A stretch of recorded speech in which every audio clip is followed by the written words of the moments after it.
Bismillahirrahmanirrahim. Assalamualaikum warahmatullahi wabarakatuh. Alhamdulillah alladzi an'ama alaina bi ni'matil iman wal islam.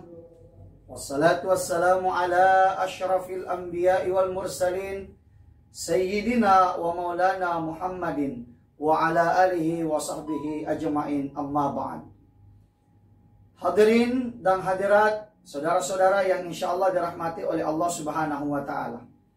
Alhamdulillah, itulah ucapan yang paling pas kita ucapkan untuk mengungkapkan rasa kesyukuran kita kepada Allah Subhanahu wa Ta'ala. Seorang ulama besar, Mutawalli Sya'rawi, beliau mengatakan bahwa tidak ada ucapan yang paling pas kita ucapkan untuk mengungkapkan rasa kesyukuran kita kepada Allah Subhanahu wa Ta'ala, kecuali yaitu adalah ucapan kalimat Alhamdulillah, memuji kepada Allah Subhanahu wa Ta'ala, karena sesungguhnya segala pujian itu adalah milik Allah Subhanahu wa Ta'ala. Kemudian salawat disertai salam semoga tetap tercurahkan kepada junjungan keharibaan kita, baginda Nabi besar Muhammad sallallahu alaihi wasallam, baginda Rasulullah sallallahu alaihi wasallam yang telah diutus oleh Allah Subhanahu wa Ta'ala ke permukaan bumi yang maya pada ini, yaitu sebagai rahmatan lil alamin. Hadirin dan hadirat yang dirahmati oleh Allah Subhanahu wa Ta'ala, salah satu golongan yang dimuliakan oleh Allah Subhanahu wa Ta'ala di dalam Al-Quran, yaitu adalah disebutkan pada surah Fatir ayat 29. A'udzu billahi samiil alim minasyaitonir rajim. Innal ladzina yatluna kitaballah wa aqamus shalah wa anfaqu mimma razaqnahum sirran wa alaniyah yarjuna tijaratan lan tabur. Sesungguhnya orang-orang yang senantiasa membaca kitabnya Allah Subhanahu wa Ta'ala, orang-orang yang mendirikan ibadah salat, dan orang-orang yang mengeluarkan sebagian hartanya di jalan Allah Subhanahu wa Ta'ala, baik itu secara terang-terangan maupun secara diam-diam, maka dia mendapatkan perniagaan yang tiada merugi. Artinya apa? Bahwa salah satu golongan yang Allah Subhanahu wa Ta'ala sebutkan di dalam Al-Quran, golongan yang tidak akan merugi di dunia dan insya Allah tidak akan merugi di akhirat, juga golongan yang akan menjadi orang yang mulia di dunia, sekaligus dia akan menjadi orang yang mulia di akhirat, yaitu adalah yatluna kitab Allah, yaitu orang-orang yang senantiasa membaca Al-Quran.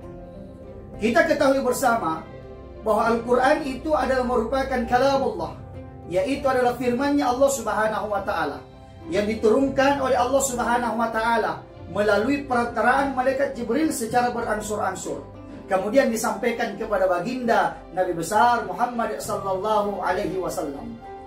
Dan baginda Rasulullah sallallahu alaihi wasallam sebagai pembawa risalah, sebagai pembawa berita gembira dari Allah Subhanahu wa Ta'ala, menyampaikan Al-Quran ini, firman-Nya Allah Subhanahu wa Ta'ala, sebagai ajaran dan sebagai petunjuk bagi kita semua. Itulah yang kita jadikan pedoman dalam kehidupan kita sehari-hari. Dzalikal kitabu la raiba fi hudan lil muttaqin.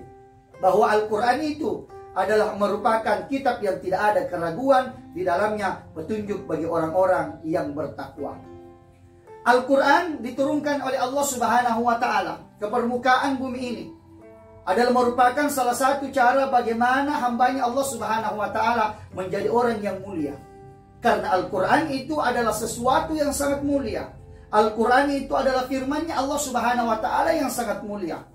Malaikat Jibril, salah satu malaikatnya Allah Subhanahu wa Ta'ala yang membuat dia mulia, yaitu adalah karena malaikat Jibril yang diberikan tugas dan amanah oleh Allah Subhanahu wa Ta'ala untuk mengantarkan wahyu ini kepada baginda Nabi besar Muhammad sallallahu alaihi wasallam. Sehingga malaikat Jibril yang mengantar wahyu, yang mengantar ayat-ayat Allah Subhanahu wa Ta'ala ini, yang menyampaikan kepada baginda Nabi Muhammad sallallahu alaihi wasallam, dia bisa menjadi mulia karena dia sebagai pengantar daripada Al-Quran.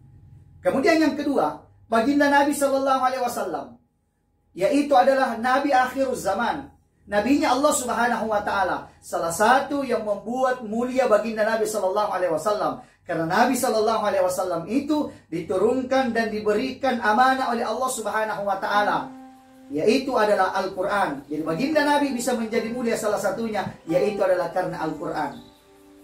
Terus bagaimana kita sebagai umatnya baginda Nabi sallallahu alaihi wasallam? Jikalau ingin menjadi orang yang mulia, maka usahakan yatluna kitab Allah, yaitu adalah menjadilah juga bagian daripada orang-orang yang mencintai Al-Quran. Kalau kita orang-orang yang senantiasa memperhatikan Al-Quran, maka yakin dan percaya insya Allah kita akan menjadi orang yang mulia. Mulia di sisi Allah Subhanahu wa Ta'ala, mendapatkan kemuliaan di dunia, sekaligus kita akan mendapatkan kebahagiaan di akhirat. Orang yang selalu baca Quran insya Allah menjadi orang yang mulia. Orang yang selalu mempelajari Quran insya Allah menjadi orang yang mulia. Orang yang mengajarkan Quran insya Allah menjadi orang yang mulia. Apalagi orang-orang yang senantiasa mengamalkan Al-Quran, maka insya Allah juga menjadi orang yang sangat mulia. Mungkin kita sering mendengarkan hadis tentang kemuliaan membaca Al-Quran. Sebagaimana baginda Rasulullah Sallallahu Alaihi Wasallam bersabda di dalam hadisnya, "Man qara'a harfan min kitabillah falahu hasanatan wal hasanatu bi asyri amsalihha."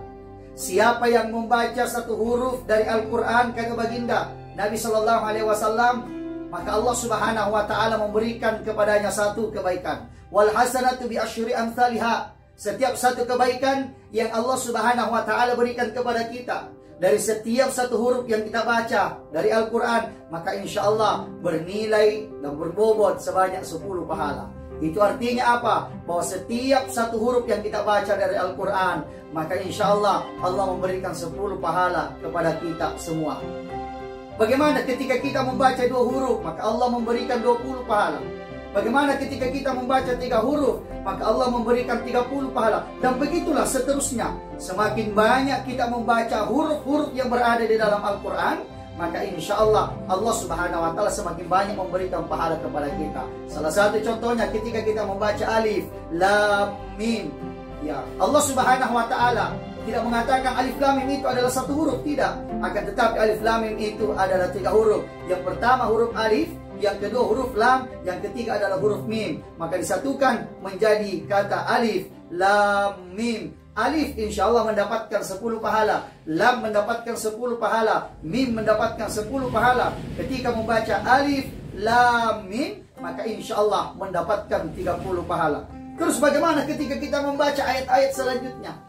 Baru membaca permulaan dengan membaca basmalah, bismillahirrahmanirrahim, yang kita ketahui hurufnya sebanyak 19, maka berarti Allah memberikan pahala sebanyak 190. Itu baru membaca bismillahirrahmanirrahim.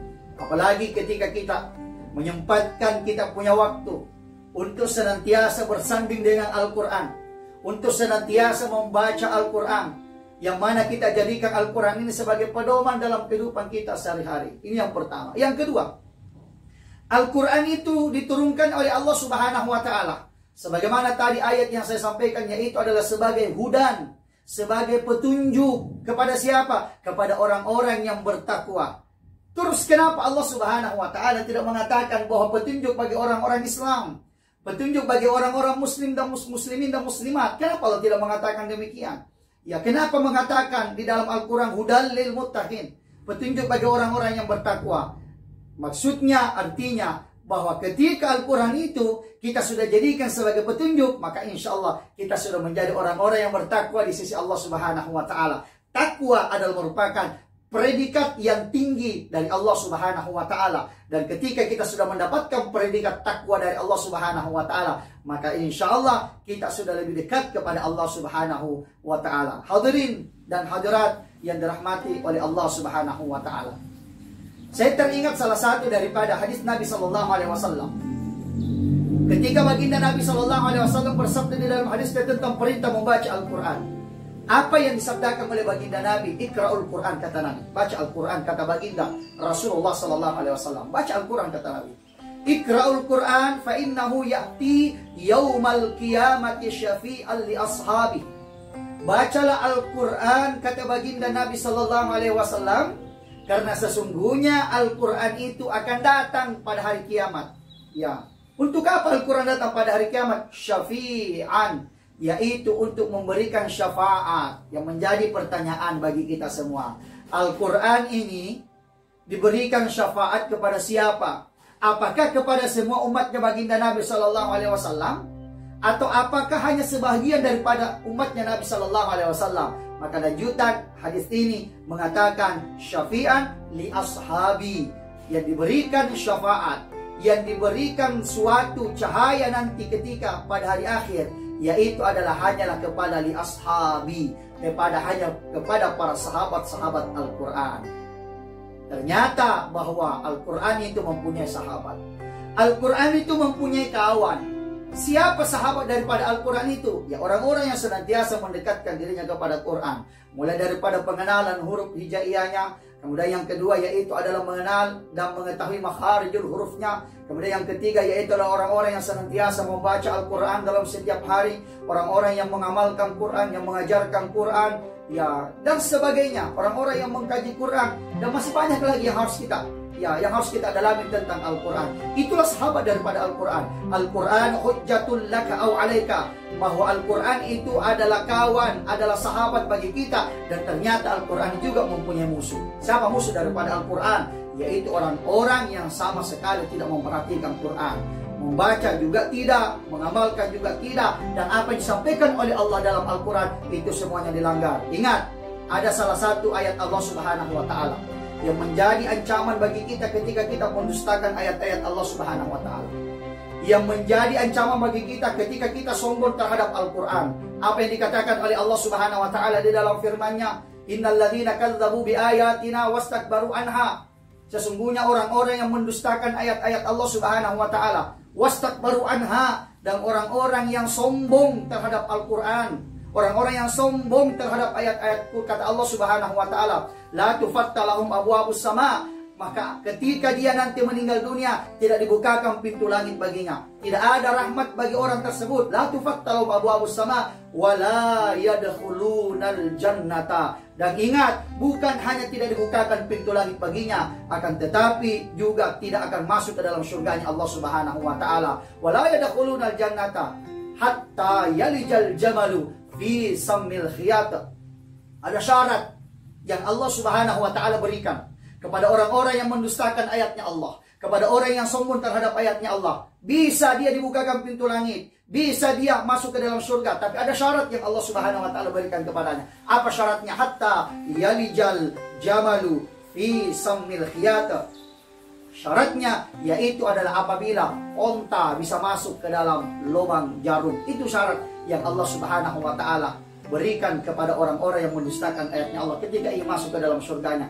Akan tetapi persyaratan itu agak sulit. Kenapa? Karena tidak mungkin secara logika onta itu bisa masuk dan lolos di dalam lubang jarum yang sangat kecil, sedangkan onta itu mempunyai ukuran yang sangat besar. Hadirin dan hadirat yang dirahmati oleh Allah Subhanahu wa Ta'ala, bahwa ternyata Al-Quran itu adalah merupakan pedoman bagi kita semua. Jadikanlah Al-Quran itu sebagai petunjuk bagi kita semua. Hidup ini perlu namanya petunjuk. Ya, ibaratnya ketika kita mengarungi satu jalan yang belum pernah kita lewati, maka otomatis kita akan tersesat ketika tidak ada petunjuk. Dan insya Allah tidak akan tersesat ketika ada petunjuk yang bisa kita lihat dan kita ikuti petunjuk tersebut. Sama dengan Al-Quran. Kita ini hidup harus ada petunjuk. Kita ini hidup di dunia ini harus ada pedoman. Pedoman kita apa? Pedoman kita yaitu adalah sudah diturunkan oleh Allah Subhanahu wa Ta'ala yang bernama Al-Quran, yaitu adalah 30 juz yang Allah turunkan di permukaan bumi ini, 114 surah. Itulah yang kita jadikan sebagai pedoman di dalam kehidupan kita sehari-hari. Insya Allah orang-orang yang menjadikan Al-Quran sebagai pedoman di dalam kehidupannya, insya Allah akan mendapatkan cahaya dari Allah Subhanahu wa Ta'ala, juga akan mendapatkan petunjuk dari Allah Subhanahu wa Ta'ala. Sehingga dengan petunjuk dan cahaya ini, maka kita bisa lebih dekat dengan Allah Subhanahu wa Ta'ala. Demikian, insya Allah, mudah-mudahan ada manfaatnya bagi kita semua. Dan mudah-mudahan apa yang dapat saya sampaikan ini menjadi tambahan wawasan ilmu agama bagi kita semua. Dan saya akhiri dengan ucapan wallahul musta'an wa alaihi tiklan. Wassalamualaikum warahmatullahi wabarakatuh.